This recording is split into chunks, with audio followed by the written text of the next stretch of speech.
Hey everyone! So I have not done a book haul since Christmas, and I have been amassing plenty of books. And I had my birthday in April, so I figured I would combine the books that I got for my birthday as gifts with all the books that I have bought myself over the last little while. So I'll start first with the books that I've bought myself, and these have been mostly, I think, from Book Outlet. So, um, first, got Cress by Marissa Meyer. I've read this one already, and it was okay, but I didn't like it as well as I liked Scarlet. And so far, of the three that I've read, Scarlet is hands down my favorite. I think it was a little more action packed and funnier than the other two have been. So, here's hoping that Winter is more in the vein of Scarlet. The Shadow Society by Marie Rutkowski. I have read the complete Winner's Crime trilogy now. Really liked it. Definitely recommend.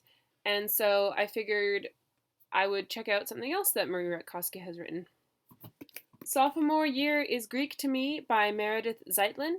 I found the first book that she wrote, Freshman Year's Complete Disaster or something. Oh, yeah. Freshman Year and Other Unnatural Disasters. I found it hilarious. It was just really funny, laugh out loud kind of funny. So I thought I would check out her next book that I think is kind of like a companion novel to that one. Shutout by Cody Keplinger. I've seen some good things about Cody Keplinger's books generally. I know The Duff got a lot of positive reviews, and I have read Shutout, and I wasn't thrilled with it. I did have some issues. There's definitely some characters that do some slut shaming, and I'm not sure that they ever really learn their lesson. And I also just found that the main character, I mean, she was so willfully blind, almost. Maybe not willfully. She was so blind when it came to her boyfriend. I mean, it was just, I don't know, I didn't have that much respect for her, I guess, because I just couldn't figure out how she could not see what a jerk he was.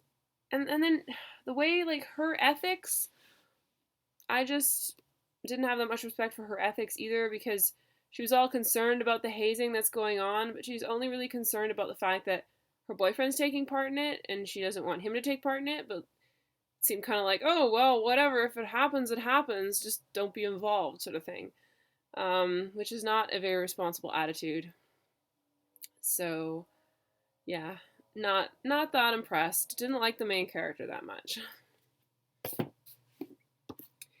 My Life Next Door by Huntley Fitzpatrick. People raved about this one. I read it and it was okay, but it didn't blow me away. Um, I don't know. I mean, it's like a fairly standard contemporary YA, I would say. I don't think it's anything special. There is the whole aspect of the fact that there's a political race going on. So that kind of brings a different element to it. And I did like seeing the Garrett's life, but then it felt kind of like things took a weird turn. Um, like the first part was all sort of like fluffy, falling in love, summer read kind of feel, and then there's an event, like maybe 2/3 of the way through, that really changes everything, and then the tone completely changed, and it was almost like a different book because it had a really different tone. And I'm not sure that the two worked that well together. A Mad Wicked Folly by Sharon Biggs Waller.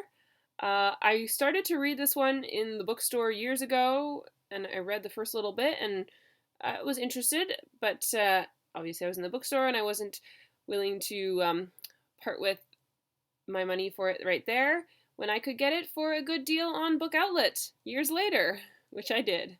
So we'll see if the rest of it holds up.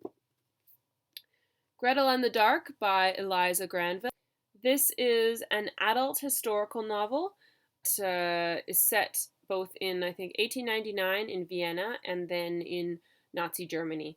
And it also involves fairy tales, and so I'm kind of interested to see how it combines fairy tales with what was going on historically. One True Loves by Taylor Jenkins Reid.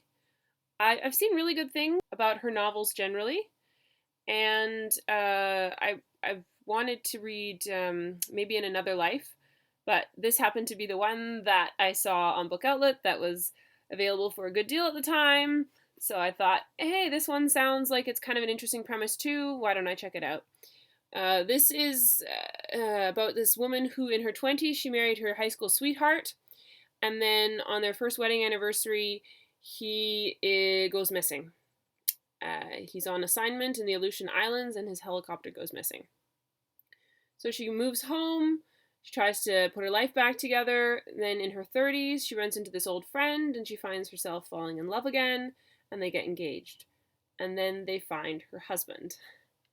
So I really like that premise. I'm interested to see what she does with it.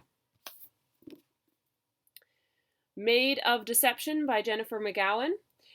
This is the second in this Maid series that she's writing. I wasn't thrilled with the first one, but I did enjoy it.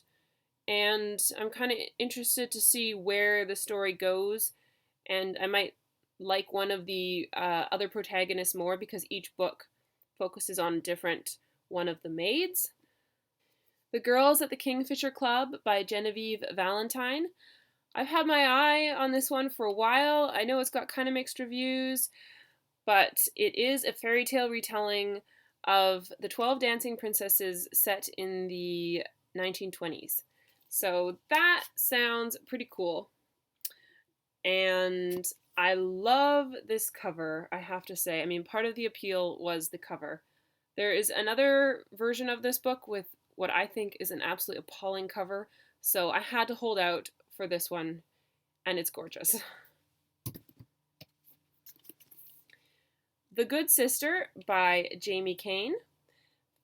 This one is about three sisters whose parents were former flower children who still don't believe in rules. And then one of the sisters dies in this mysterious and puzzling accident. And so I think it kind of shows what each of the sisters is going through, including the one in the afterlife, as they figure out what happened. And then the book that I knew I was getting and I was waiting for so long because I pre-ordered it for myself back in September or something, and then it took forever for the book depository to send it my way, but I emailed them and was like, where's my book? I pre-ordered it forever ago, and I know it's been published now, where is it? And they got right on it, and it got shipped right away, and now I have it, and I've read it, and I really liked it again. Like, I like all the books in this series. This is one of my top series right now. I mean, I think the second of the three books is still probably my favorite. Probably either the first or the second. It's sort of I like different things about each one. This one, I think there wasn't quite as action-packed as the other two. It was a little more sort of journeying and getting information and this kind of thing. And oh my goodness, the relationship, sometimes it makes me want to bang my head against the wall because why can't they just sit down and talk things out and realize how perfect they are for each other and that they can make it work? Because of course they can. But no, they have to stretch out the drama. Anyway, and I got this version, which is the kind of special collector's edition with the cover that matches the original other covers because they did this whole big cover redesign thing. And I had the originals, so now I have one that matches. And it is signed. It's signed. Yeah, so not gonna lie, I'm super happy about this purchase. Oh, and then there's the hardcover underneath the dust jacket. Gorgeous. I just don't want to wait so long again for the next in the series. I want it now. So those are all the books that I ordered for myself.